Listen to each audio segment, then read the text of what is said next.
แต่งตั้งสหายบุญหลายบุตรีขึ้นเป็นรักษาการเลขาพรรคแขวงเจ้าแขวงเสกองข่าวแขวงเสกองรายงานว่าวันที่1 กรกฎาคม 2025มอบรับหน้าที่ระหว่างท่านเล็กไหลศิวิไล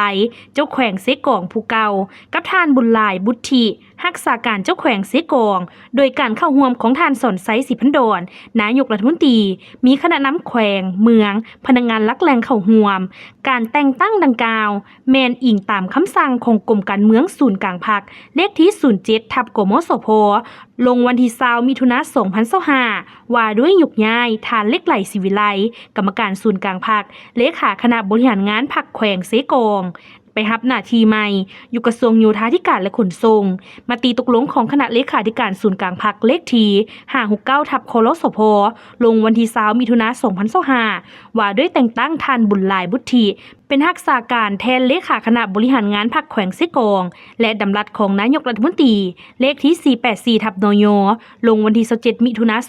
2025ว่าด้วยการแต่งตั้งเป็นรักษาการแทนเจ้าแขวงเสกอง